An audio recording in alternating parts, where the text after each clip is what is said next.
ଅନେକ ଦିନ ତଳର କଥା।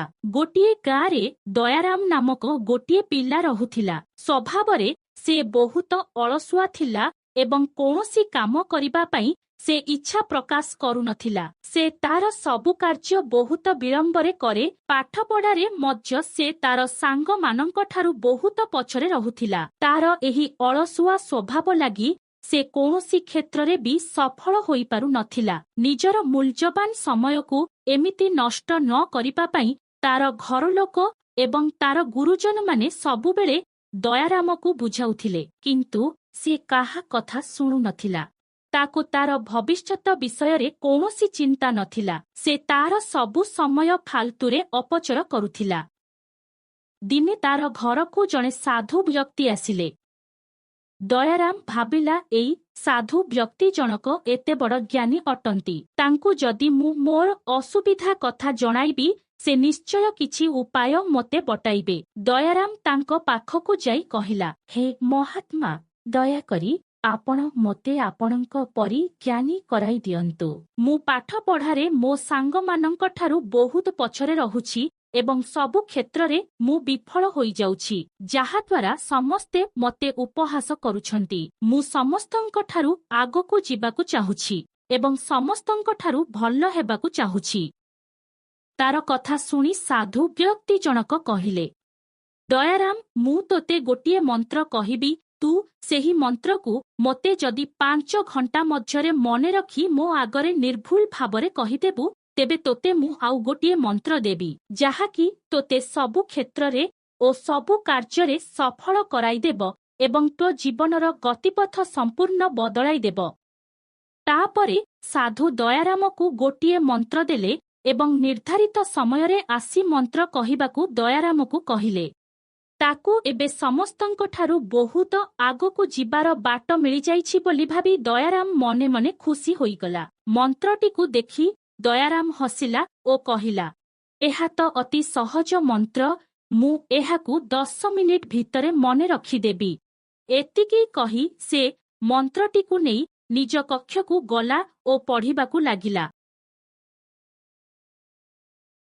ମନ୍ତ୍ର ପଢ଼ୁ ପଢ଼ୁ ଦୟାରାମକୁ ଭୋକ ଲାଗିଲା ଏବଂ ସେ ମନେ ମନେ ଭାବିଲା, ପ୍ରଥମେ କିଛି ଖାଦ୍ୟ ଖାଇଦେବା ଉଚିତ। ଭୋକିଲା ଅବସ୍ଥାରେ ଯଦି ପଢ଼ିବି, ତେବେ ମୋର କିଛି ମନେ ରହିବ ନାହିଁ। ତେଣୁ ମନ୍ତ୍ରକୁ ଅଧାରେ ଛାଡ଼ି ସେ ଖାଇବା ପାଇଁ ଚାଲିଗଲା।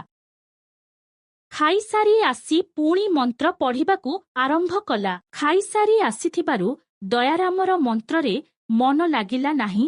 ସେ ଟିକିଏ ସମୟ ଆରାମ କରିବା ପାଇଁ ଚାହିଁଲା। କିଛି ସମୟ ଆରାମ କରିବା ପରେ ତାକୁ ନିଦ ଆସିଗଲା। ସେ ଭାବିଲା, ସାଧୁ ବ୍ୟକ୍ତି ତାକୁ 5 ଘଣ୍ଟା ସମୟ ଦେଇଛନ୍ତି।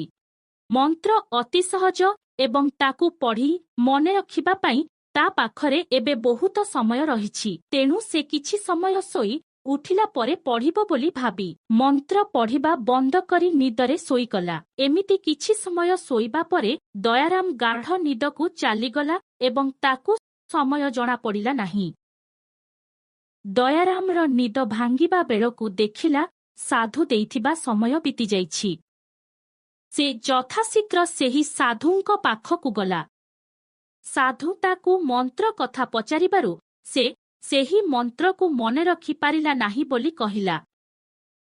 ସାଧୁ କହିଲେ, ଏତେ ସହଜ ମନ୍ତ୍ର, ଆଉ ସମୟ 5 ଘଣ୍ଟା, ତଥାପି ତୁମେ ମନେ ରଖିପାରିଲ ନାହିଁ। ଏତେ ଲମ୍ବା ସମୟ ତୁମେ କ'ଣ କରୁଥିଲ ବୋଲି ସାଧୁ ଦୟାରାମକୁ ପଚାରିଲେ। ଦୟାରାମ ସବୁ ସତକଥା କହିଲା ଓ ସାଧୁଙ୍କୁ କ୍ଷମା ମାଗି ଆଉ ଗୋଟିଏ ସୁଯୋଗ ଦେବା ପାଇଁ କହିଲା। ସାଧୁ କହିଲେ, ଏତେ ସହଜ ମନ୍ତ୍ର 5 ଘଣ୍ଟାରେ ଯଦି ତୁମେ ମନେ ରଖି ପାରିଲ ନାହିଁ, ତେବେ ତୁମକୁ 5 ଦିନର ସମୟ ଦେଲେ ମଧ୍ୟ କିଛି ମୂଲ୍ୟ ନାହିଁ। ଯେଉଁ କାର୍ଯ୍ୟ ତୁମ ଜୀବନର ଗତିପଥ ବଦଳାଇ ଦେଇଥାନ୍ତା, ତୁମେ ତାହାକୁ ଗୁରୁତ୍ୱ ନ ଦେଇ ତୁମର ଶୋଇବାକୁ ଗୁରୁତ୍ୱ ଦେଲ। ତୁମେ ଚାହିଁଥିଲେ ସେହି ମନ୍ତ୍ର ମାତ୍ର 15 ମିନିଟ୍ରେ ତୁମେ ମନେ ରଖିପାରିଥାନ୍ତ, କିନ୍ତୁ ତୁମ ମନ ଅସ୍ଥିର। ଆରାମ କରିବା ପାଇଁ ଲମ୍ବା ସମୟ ରହିଛି, କିନ୍ତୁ ପ୍ରତ୍ୟେକ କାର୍ଯ୍ୟ ପାଇଁ ତାର ନିର୍ଦ୍ଧାରିତ ସମୟ ରହିଛି। ସେହି ସମୟ ଥରେ ଚାଲିଗଲେ ଆଉ ତୁମେ ଫେରି ପାଇବ ନାହିଁ। ସାଧୁ କହିଲେ, ଶୁଣ ଦୟାରାମ, ମୋ ପାଖରେ ଏମିତି କୌଣସି ବି ମନ୍ତ୍ର ନାହିଁ ଯାହା ତୁମଠାରୁ ତୁମ ଆଳସ୍ୟ ଦୂର କରିପାରିବ। ତୁମେ ସମସ୍ତଙ୍କଠାରୁ ପଛରେ ରହିବାର କାରଣ ହେଉଛି ତୁମର ଏହି ଆଳସ୍ୟ। ତୁମେ ଯଦି ତୁମର ଆଳସ୍ୟ ଛାଡ଼ିବ ନାହିଁ, ତେବେ ତୁମେ ତୁମର ସାରା ଜୀବନ ଏମିତି ପଛରେ ହିଁ ରହିଥିବ। ମନେ ରଖ, ସମୟ ତୁମକୁ ଥରେ ସୁଯୋଗ ଦିଏ। ଏହି ସୁଯୋଗକୁ ସଦୁପଯୋଗ କର। ସମୟ ଥରେ ହାତରୁ ଚାଲିଗଲେ ଆଉ ଫେରି ପାଇବ ନାହିଁ। ତେଣୁ ସମୟର ଅପଚୟ କର ନାହିଁ। ଯେଉଁ କାମ ଯେଉଁ ସମୟରେ କରିବା ଉଚିତ ତାହା ସେହି ସମୟରେ କଲେ ସଫଳତା ତୁମ ପାଦ ତଳେ ପଡ଼ିବ। ଦୟାରାମ ସାଧୁଙ୍କ କଥା ବୁଝିପାରିଲା। ସେହିଦିନଠାରୁ ଆଳସ୍ୟ ଛାଡ଼ି ସେ ତାର ସବୁ କାର୍ଯ୍ୟ ଠିକି ସମୟରେ କରିବାକୁ ଆରମ୍ଭ କଲା।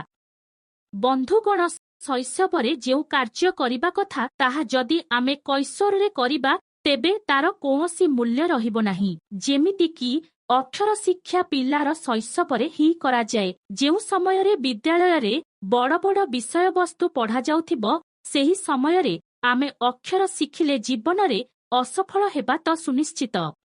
ସେହିପରି ଯୌବନର ତାକତ ବାର୍ଦ୍ଧକ୍ୟରେ ନଥାଏ।